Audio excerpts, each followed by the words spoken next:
Hi friends, welcome to tech travel Telugu. Friends, 2024లో తయారు చేసిన హీరో ఎక్స్ట్రీమ్ 125కి సంబంధించిన ఎగ్జాక్ట్గా ఆన్ రోడ్ ప్రైస్ ఎంత, స్పెసిఫికేషన్స్ ఏంటి, అలాగే ఈ వెహికల్ నేను రైడ్ చేసినప్పుడు నాకు అనిపించింది, ప్రోస్ అండ్ కాన్స్ మొత్తం క్లియర్గా డిస్కస్ చేశాను. మీరు స్కిప్ చేయకుండా లాస్ట్ వరకు చూడండి. 2024 Hero Xtreme 125R black colour vehicle అయితే చూస్తానికి ఇలా ఉండిద్ది. ఇంజిన్ విషయానికి వస్తే single cylinder 4 stroke 2 valves air cooled 124.7cc BS6 ఇంజిన్తో లభిస్తుంది. పవర్ వచ్చేప్పటికి 11.4 PS at 8250 RPMలో ఉంది. టార్క్ వచ్చేప్పటికి 10.5 Nm at 6000 RPMలో ఉంది. పెర్ఫార్మెన్స్ ఎలా ఉంది ఏంటనేది నేను రైడ్ చేసేటప్పుడు మాట్లాడతాను. డ్రైవ్ టైప్ వచ్చేప్పటికి చైన్ డ్రైవ్తో లభిస్తూ ఉంది. ఇక్కడ మీరు చూడొచ్చు ఓపెన్ చైన్తో లభిస్తూ ఉంది కాబట్టి ఎవ్రీ 500 km చైన్ క్లీన్ చేసుకోండి. ట్రాన్స్మిషన్ విషయానికి వస్తే 5 స్పీడ్ మాన్యువల్ ట్రాన్స్మిషనే ఇచ్చారు, అంటే ఇందులో 5 గేర్లు అయితే ఉంటాయి. బ్రేక్స్ విషయానికి వస్తే front side 276 mm disc brake ఇచ్చారు, ABS ఉంది. Back side 130 mm drum brake ఇచ్చారు, డ్రమ్ బ్రేక్ అయితే చూస్తానికి ఇలా ఉండిద్ది. సస్పెన్షన్ విషయానికి వస్తే ఫ్రంట్ సైడ్ 37 mm టెలిస్కోపిక్ సస్పెన్షన్తో లభిస్తుంది. ఫ్రంట్ సస్పెన్షన్ అయితే చూస్తానికి ఇలా ఉండిద్ది. Back side adjustable hydraulic monoshock అయితే ఇచ్చారు, అంటే బ్యాక్ సైడ్ సస్పెన్షన్ అయితే మీరు అడ్జస్ట్ చేసుకోవచ్చు. టైర్స్ అండ్ వీల్స్ విషయానికి వస్తే 70 inch alloy wheels with tubeless టైర్స్తో ఈ వెహికల్ లభిస్తుంది. ఫ్రంట్ 90/90 17 ఇంచ్ టైర్ అయితే ఇచ్చారు, ఫ్రంట్ టైర్ అయితే చూస్తానికి ఇలా ఉండిద్ది. బ్యాక్ సైడ్ 120/80 17 ఇంచ్ టైర్ అయితే ఇచ్చారు, బ్యాక్ సైడ్ టైర్ కూడా చూడొచ్చు. ఇక్కడ డైమెన్షన్స్ విషయానికి వస్తే గ్రౌండ్ క్లియరెన్స్ వచ్చేప్పటికి 180 mm అనేది ఇచ్చారు, కొంచెం గ్రౌండ్ క్లియరెన్స్ అయితే ఎక్కువే ఉందని చెప్పుకోవచ్చు. సీట్ హైట్ వచ్చేప్పటికి 794 mm తో లభిస్తుంది. మినిమం 5.5 కన్నా హైట్ ఎక్కువ ఉన్న వాళ్ళు ఈ వెహికల్ని ప్రాపర్గా రైడ్ చేయగలరు. ఫ్యూయల్ కెపాసిటీ విషయానికి వస్తే 10 లీటర్స్ అనేది ఇందులో పట్టిద్ది. ఫైబర్ ఫ్యూయల్ ట్యాంకే ఇచ్చారు. టోటల్ వెయిట్ వచ్చేప్పటికి 136 kgs అనేది ఉంది. చాలా లైట్ వెయిట్ అయితే ఉంది ఈ వెహికల్ మీరు రైడ్ చేసేటప్పుడు. లైట్స్ విషయానికి వస్తే హెడ్ లైట్ వచ్చేప్పటికి ఎల్ఈడీతో లభిస్తూ ఉంది. ఇక్కడ మీరు చూడొచ్చు హెడ్ లైట్ అయితే చూస్తానికి చాలా బాగుంది. అలాగే పైన ఎల్ఈడీ DRLs కూడా ఉన్నాయి. బ్యాక్ సైడ్ టేల్ లైట్ కూడా మనకి ఎల్ఈడీతోనే లభిస్తూ ఉంది. టేల్ లైట్ డిజైన్ అయితే చూస్తానికి ఇలా ఉండిద్ది. సిగ్నల్ లైట్స్ కూడా ఎల్ఈడీయే ఇచ్చారు. అలాగే ఈ వెహికల్ హజార్డ్ లైట్స్ కూడా ప్రొవైడ్ చేస్తా ఉన్నారనమాట. ఇది ఒక ప్లస్ పాయింట్ అని చెప్పుకోవచ్చు ఈ వెహికల్ కి. ఫీచర్స్ విషయానికి వస్తే ఫుల్లీ డిజిటల్ నెగిటివ్ కన్సోల్తో లభిస్తూ ఉంది. పైన టాకోమీటర్ అయితే ఉంది, అలాగే స్పీడోమీటర్ ఇచ్చారు. ఓడో అండ్ ట్రిప్ మీటర్స్ అయితే ఉన్నాయి. గేర్ ఇండికేటర్ ఉంది, క్లాక్ ఉంది, సర్వీస్ డ్యూ ఇండికేటర్ ఉంది, బ్లూటూత్ ఉంది, ఫ్యూల్ గేజ్ ఉంది, లో ఫ్యూల్ వార్నింగ్ ఉంది, మాల్ ఫంక్షన్ లైట్ ఇండికేటర్ ఉంది, న్యూట్రల్ ఇండికేటర్ ఉంది, ABS ఇండికేటర్ ఉంది. ఇవి కన్సోల్లో ఉన్న ఇంపార్టెంట్ ఫీచర్స్ అయితే. స్ప్లిట్ సీట్తో లభిస్తూ ఉంది. ఇక్కడ మీరు చూడొచ్చు సీట్ అయితే చూస్తానికి ఇలా ఉండిద్ది. రైడర్ సీట్ కంఫర్ట్ అయితే చాలా బాగుంది. పిలియన్ సీట్ అయితే కొద్దిగా చిన్నగా ఉంది. సీట్లో తిరగడానికి బాగానే ఉండిద్ది, కానీ లాంగ్ వెళ్ళడానికి అంత కంఫర్ట్ అయితే ఉండదు. స్ప్లిట్ గ్రాబ్ రైల్ అయితే ఇచ్చారు. ఇక్కడ మీరు చూడొచ్చు డిజైన్ అయితే చూస్తానికి ఇలా ఉండిద్ది. ఈ వెహికల్లో స్కిప్ చేయకుండా కిక్ రాడ్ కూడా ఇచ్చారనమాట. ఇది ఒక ప్లస్ పాయింట్ అని చెప్పుకోవచ్చు ఈ వెహికల్ కి. మెటల్ ప్యాసింజర్ ఫుట్ రెస్ట్ అయితే ఉంది. ప్యాసింజర్ ఫుట్ రెస్ట్ క్వాలిటీ చాలా బాగుంది. ఇక్కడ మీరు చూడొచ్చు శారీగా డిజైన్ అయితే కొద్దిగా యూనిక్ గా డిజైన్ చేశారని చెప్పుకోవచ్చు హీరో వాళ్ళు. ఇది కూడా బాగుంది. సైడ్ స్టెప్ ఫుట్ రెస్ట్ అయితే మిస్ అయిందని చెప్పుకోవచ్చు. మేబీ యాక్సెసరీస్ లో రావచ్చు. ఫైనల్ గా కీస్ అయితే చూస్తానికి ఇలా ఉంటాయి. కొంచెం యూనిక్ గా ఇస్తే బాగుంది అనిపించింది నాకు. హ్యాండిల్ కి రైట్ సైడ్ చూసుకున్నట్లయితే ఇంజిన్ కిల్ స్విచ్ అయితే ఇచ్చారు, అందులోనే సెల్ఫ్ స్టార్ట్ అయితే ఉంది. హ్యాండిల్ కి లెఫ్ట్ సైడ్ చూసుకున్నట్లయితే డెడికేటెడ్ గా పాస్ స్విచ్ ఉంది. తర్వాత హై బీమ్ లో బీమ్ స్విచ్ ఉంది. దాని పక్కనే హజార్డ్ లైట్ స్విచ్ ఇచ్చారు. కింద సిగ్నల్ లైట్ స్విచ్ ఉంది. ఇంకా కింద చూసుకున్నట్లయితే హార్న్ ఉంది. ఇవి మనకి హ్యాండిల్ మీద ఉన్న స్విచెస్ అయితే. స్విచెస్ క్వాలిటీ చాలా బాగుంది. అలాగే వైడ్ హ్యాండిల్ బార్ ఇచ్చారు కాబట్టి హ్యాండిల్ కంఫర్ట్ కూడా చాలా బాగుంది రైడ్ చేసేటప్పుడు. టాప్ స్పీడ్ విషయానికి వస్తే 100+ అయితే ఈజీగా వెళ్ళగలదు. 50 km లోపే మీరు మైలేజ్ ఎక్స్పెక్ట్ చేసి వెహికల్ అయితే పర్చేస్ చేయగలరు. ఎగ్జాక్ట్గా ఆన్ రోడ్ ప్రైస్ వచ్చేప్పటికి 1,29,000 రూపీస్ అయితే ఉంది.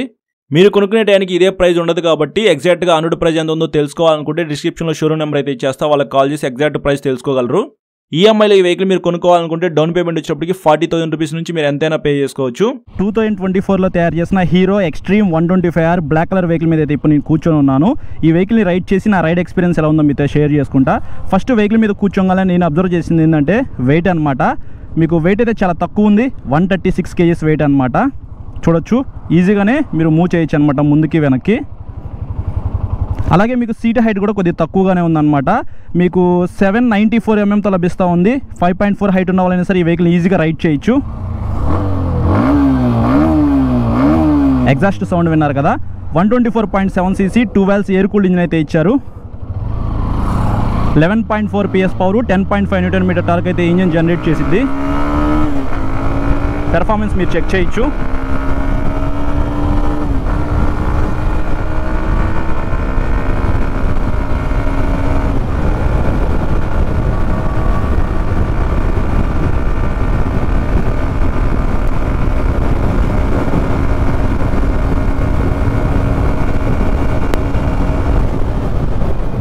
కొంచెం సేపు వెహికల్ గురించి మాట్లాడుకుందాము.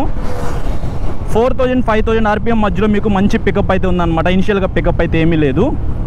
బ్రేక్స్ బాగా పెర్ఫామ్ చేస్తూ ఉన్నాయి. 276mm డిస్క్ బ్రేక్ ఇచ్చారు. ఫ్రంట్ అయినా ABS ఉంది, బ్యాక్ అయినా 130mm డ్రమ్ బ్రేక్ అనమాట. ఇందులో నాకు బాగా నచ్చింది ఏంటంటే సస్పెన్షన్ అనమాట. 37mm టెలిస్కోపిక్ సస్పెన్షన్ అయితే ఇచ్చారు. కొద్దిగా లావ్ సస్పెన్షన్ అని చెప్పుకోవచ్చు. సస్పెన్షన్ అయితే మాత్రం బాగా పెర్ఫామ్ చేస్తూ ఉంది. మీకు హార్డ్ లేదు అలా అని చెప్పేసి బటరీ స్మూత్గా కూడా లేదనమాట. సిటీలో తిరగడానికి పర్ఫెక్ట్గా ట్యూన్ చేశారు హీరో వాళ్ళు. బ్యాక్ సైడ్ మీకు మోనో షాక్ అయితే ఇచ్చారు.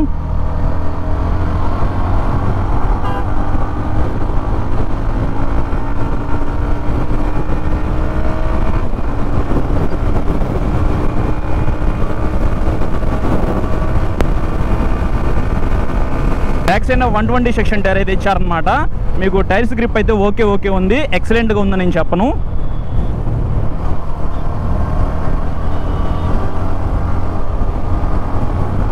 ఇందులో ఇంకా ఒక ప్లస్ పాయింట్ ఏంటంటే 180mm గ్రౌండ్ క్లియరెన్స్ అనమాట. ఇందులో గ్రౌండ్ క్లియరెన్స్ చాలా ఎక్కువ అయితే ఉంది. మీరు ఎలాంటి రోడ్స్ మీదకి ఈ వెహికల్ తీసుకెళ్ళినా సరే మీకు అంత తొందరగా ఇంజిన్ దగ్గర తగలదనమాట. ఫ్యూయల్ కెపాసిటీ మాత్రం మీకు 10 లీటర్సే పట్టింది. ఇందులో ఇది ఫైబర్ ఫ్యూయల్ ట్యాంక్, మెటల్ అయితే కాదు. కంఫర్ట్ బాగుంది, వైడ్ హ్యాండిల్ బార్ అయితే ఇచ్చారు. హ్యాండిల్ కంఫర్ట్ బాగుంది, రైడర్ సీట్ కంఫర్ట్ కూడా బాగుంది.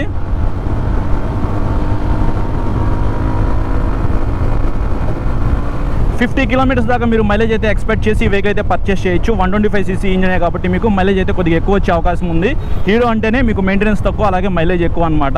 కన్సోల్ విజిబిలిటీ అయితే అంతేం లేదు, బ్లాక్ అండ్ వైట్ కన్సోల్ ఇచ్చారనమాట. ఇక్కడ నేను 5th గేర్ అయితే వేశాను. స్పీడోమీటర్ అయితే నాకు షోరూమ్ వాళ్ళు డిస్కనెక్ట్ చేసి ఇచ్చారనమాట. సో అందుకే నేను ఎంత స్పీడ్లో వెళ్తున్నాను నేను మీకు చూపించలేకపోతున్నాను. బట్ మీకు కన్సోల్ విజిబిలిటీ అయితే కొద్దిగా తక్కువ ఉండిద్ది అనమాట. డే టైంలో అయితే మాత్రం బ్లాక్ అండ్ వైట్ కన్సోల్. ఇది కలర్ కన్సోల్ ఇస్తే బాగుండేది. అలాగే కొద్దిగా చిన్న కన్సోల్ అనమాట. ఎక్స్ట్రీమ్ 160Rలో ఏదైతే కన్సోల్ ఉందో అలాంటి కన్సోల్ ఈ వెహికల్లో ఇచ్చారని చెప్పుకోవచ్చు. మొత్తం LED లైట్స్ అయితే ఇచ్చారు. ఫ్రంట్స్ అయిన head light, tail light, signal lights మొత్తం మీకు LEDతో లభిస్తుంది కాబట్టి ఇది ప్లస్ పాయింట్ ఈ వెహికల్కి. 125cc కాబట్టి మనకి సిటీలో తిరగడానికి మైలేజ్ ఎక్కువ రావడానికి వాళ్ళు ఇంజిన్ అయితే ఇలా ట్యూన్ చేశారని చెప్పుకోవచ్చు హీరో వాళ్ళు.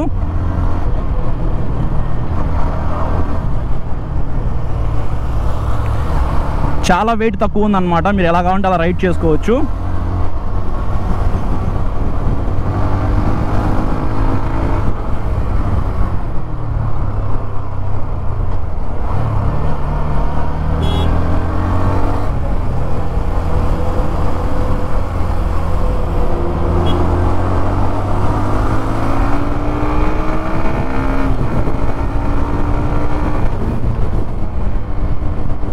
సో ఇది ఫ్రెండ్స్ ఓవరాల్గా హీరో ఎక్స్ట్రీమ్ 125R యొక్క నా రైడ్ ఎక్స్పీరియన్స్ అయితే.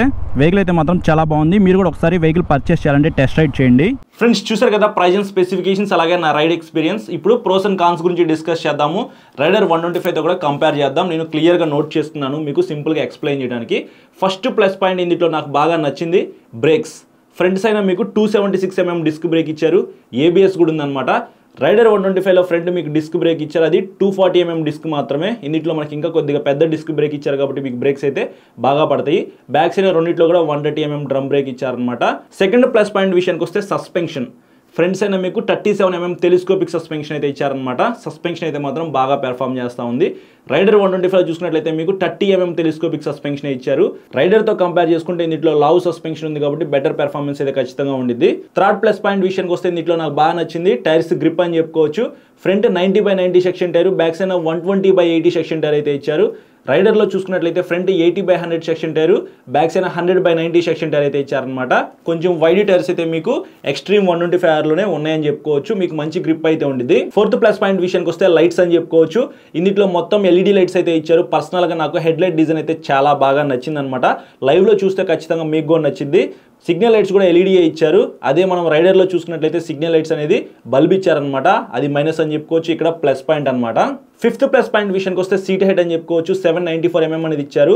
5.4, 5.5 ఆ హైట్ వాళ్ళని సరే ఈ వెహికల్ ఈజీగా రైడ్ చేయొచ్చు. ఎందుకంటే వెయిట్ అనేది 136 kg ఉందన్నమాట. లైట్ వెయిట్ అయితే ఉండిద్ది. అలాగే 180 mm గ్రౌండ్ క్లియరెన్స్ అయితే ఇచ్చారు కాబట్టి పెద్ద పెద్ద స్పీడ్ బ్రేకర్స్కి మీరు స్పీడ్గా వెళ్ళినా సరే అంత తొందరగా ఇంజిన్ దగ్గర తగలదు కాబట్టి ఇవన్నీ ఇందులో ప్లస్ పాయింట్స్ అనమాట. డైమెన్షన్స్ పరంగా చూసుకున్నట్లయితే ప్లస్ పాయింట్స్ ఖచ్చితంగా ఉన్నాయి. సిక్స్త్ ప్లస్ పాయింట్ విషయానికి వస్తే కన్సోల్ అని చెప్పుకోవచ్చు. బ్లాక్ అండ్ వైట్ కన్సోల్ అయితే ఇచ్చారు. ఇది ఒక ప్లస్ పాయింట్, అలాగే మైనస్ కూడా ఉంది. మైనస్ నేను తర్వాత మాట్లాడతాను. ఏవైతే మనకి ఫీచర్స్ కావాలో అవన్నీ ఆ కన్సోల్లో ఉన్నాయన్నమాట. రైడర్లో మీకు 5 ఇంచెస్ కలర్ కన్సోల్ అయితే ఇచ్చారు. కన్సోల్ పరంగా చూసుకున్నట్లయితే మీకు రైడర్ బాగుండిద్ది. కానీ ఇంకా ఎక్స్ట్రాగా మీకు హీరోలో మంచి ఫీచర్స్ అయితే ఇచ్చారనమాట. డెడికేటెడ్గా హజార్డ్ లైట్ స్విచ్ అయితే ఇచ్చారు. నైట్ టైం రైడ్ చేసే వాళ్ళకి ఇది బాగా హెల్ప్ అవుతుంది అనమాట. అలాగే ఈ వెహికల్లో కిక్ రాడ్ అయితే ప్రొవైడ్ చేస్తూ ఉన్నారు. మీ వెహికల్లో ఉన్న బ్యాటరీ లో అయిపోయింది అనుకోండి, కిక్ స్టార్ట్ చేసుకుని వెళ్ళిపోవచ్చు. రైడర్లో ఇది మిస్ అవుతుంది అనమాట. 7th ప్లస్ పాయింట్ విషయానికి వస్తే కంఫర్ట్ అని చెప్పుకోవచ్చు. సిట్టింగ్ కంఫర్ట్ అయితే చాలా బాగుంది. అలాగే వైడ్ హ్యాండిల్ బార్ ఇచ్చారు కాబట్టి హ్యాండిల్ కంఫర్ట్ కూడా చాలా బాగుంది అనమాట. ఇవి ఇందులో నాకు ప్లస్ పాయింట్స్ అయితే అనిపించినాయి. ఇప్పుడు కాన్స్ గురించి మాట్లాడుకుందాము. కొన్ని ఇంపార్టెంట్ కాన్స్ అయితే ఉన్నాయి అనమాట. అందులో ఫస్ట్ కాన్ విషయానికి వస్తే 2 వాల్స్ ఎయిర్ కూల్డ్ ఇంజిన్ అయితే ఇచ్చారనమాట. మీకు అంత పికప్ అయితే ఏమీ ఉండదు. రైడర్లో చూసుకున్నట్లయితే 3 వాల్స్ ఇంజిన్ ఇచ్చారనమాట. మీకు పెర్ఫార్మెన్స్ అయితే కొంచెం అది బాగుండిద్ది హీరోతో కంపేర్ చేసుకుంటే. కొంచెం పవర్ ల్యాగ్ అయితే అనిపించింది నాకు నేను రైడ్ చేసినప్పుడు. కొంచెం పికప్ ఎక్కువ ఉంటే బాగుండేది. బట్ 2 వాల్స్ ఇంజినే కాబట్టి మీకు అంత ఎక్కువ పికప్ అయితే ఉండదన్నమాట. సెకండ్ కాన్ ఇందులో నాకు అనిపించింది ఏంటంటే ట్రాన్స్మిషన్ అనమాట. నేను రైడ్ చేసినప్పుడు ట్రాన్స్మిషన్ అయితే చాలా స్మూత్గా పెర్ఫార్మ్ చేసింది. ఆల్మోస్ట్ 30 కిలోమీటర్స్ పైన నేను రైడ్ చేశాను. ఒక్కొక్కసారి స్ట్రక్ అవుతుంది అనమాట. మీరు టెస్ట్ రైడ్ చేసేటప్పుడు చెక్ చేసుకోండి స్మూత్గా ఉందా హార్డ్గా ఉందా అని చెప్పేసి. ఒక్కొక్కసారి బాగా పెర్ఫార్మ్ చేస్తుంది, ఒక్కొక్కసారి ఏమో స్ట్రక్ అవుతుంది. అది మీరు మైండ్లో పెట్టుకుని ఒకసారి చెక్ చేసుకోండి. థర్డ్ కాన్ విషయానికి వస్తే కన్సోల్ విజిబిలిటీ అని చెప్పుకోవచ్చు. డే టైం మీకు కన్సోల్ విజిబిలిటీ అయితే అంత ఏమీ లేదు. అలాగే చిన్న కన్సోల్ అయితే ఇచ్చారు, కొద్దిగా పెద్దగా ఇస్తే బాగుండు అనిపించింది. ఫోర్త్ కాన్ విషయానికి వస్తే కీ డిజైన్ అని చెప్పుకోవచ్చు. ఇక్కడ మీరు చూడొచ్చు కీ డిజైన్ అయితే చూస్తానికి ఇలా ఉండిద్ది. ప్యాషన్ ప్రో, గ్లామర్, ఎక్స్ట్రీమ్, ఎక్స్పల్స్ మొత్తం మనకి ఒకటే డిజైన్ కీతో అయితే లభిస్తూ ఉన్నాయి అనమాట. హీరో నుంచి కొత్తగా లాంచ్ చేసిన వెహికల్ కాబట్టి కీ డిజైన్ అయితే కొద్దిగా మారిస్తే బాగుండు అనిపించింది నాకు. ఫైనల్ గా ఫిఫ్త్ కాన్ విషయానికి వస్తే ప్రైస్ అని చెప్పుకోవచ్చు. 1,29,000 రూపీస్ అయితే పెట్టారు. నేను 1,20,000 రూపీస్ లోపే ఉండిద్ది అనుకున్నాను, కానీ ఒక 9,000 రూపీస్ ఎక్స్ట్రా అయితే పెట్టారనమాట. మీరు డిస్కౌంట్లో ఈ వెహికల్ పర్చేస్ చేస్తే 1,25,000 రూపీస్లోనే వచ్చే అవకాశం అయితే ఉంది. అయినప్పటికీ మీకు రైడర్ 125, హీరో ఎక్స్ట్రీమ్ 125 రెండు కూడా సేమ్ ప్రైస్లోనే షోరూమ్స్లో అయితే లభిస్తూ ఉన్నాయి అనమాట. రైడర్ 125తో కంపేర్ చేసుకుంటే మీకు ఇన్నిట్లో మొత్తం ఎల్ఈడి లైట్స్ అయితే ఇచ్చారు. అలాగే పెద్ద సస్పెన్షన్, పెద్ద డిస్క్ బ్రేక్ అయితే ఇచ్చారు. లుక్స్ అయితే మాత్రం చాలా బాగుంది కాబట్టి ఆ వెహికల్ పర్చేస్ చేయడం కన్నా హీరో వెహికల్ పర్చేస్ చేయడం చాలా వరకు బెటర్ అని చెప్తాను. పెర్ఫార్మెన్స్ అయితే మాత్రం హీరోది బాగానే ఉంది. ఇన్స్టెంట్గా పికప్ లేదు, కానీ 4000 RPM క్రాస్ అయిన తర్వాత మీకు మంచి పెర్ఫార్మెన్స్ అయితే ఇంజిన్ది ఉందని చెప్తాను నేను. ఒకసారి మీరు షోరూమ్కి వెళ్ళి టెస్ట్ రైడ్ చేయండి, మీకు క్లారిటీ అయితే వచ్చేస్తుంది. సో ఇది ఫ్రెండ్స్ ఓవరాల్గా నా ride experience, specifications, pros and cons గురించి. ఈ వీడియో నచ్చితే మాత్రం లైక్ చేసి మీ ఫ్రెండ్స్ అందరికీ షేర్ చేయండి. మీకు ఏమైనా డౌట్స్ ఉన్నాయనుకోండి ఇన్స్టాగ్రామ్లో ఫాలోయింగ్తో మెసేజ్ చేయండి. నేను మెసేజ్ చూస్తే మీకు ఖచ్చితంగా రిప్లై అయితే ఇస్తాను. నెక్స్ట్ హీరో నుంచి మ్యావరిక్ 440 అయితే వచ్చింది కదా, ఆ వీడియో అయితే అప్లోడ్ చేస్తా. అది మీరు చూడాలనుకుంటే ఖచ్చితంగా మన ఛానల్కి సబ్స్క్రైబ్ చేసుకోండి. Thank you.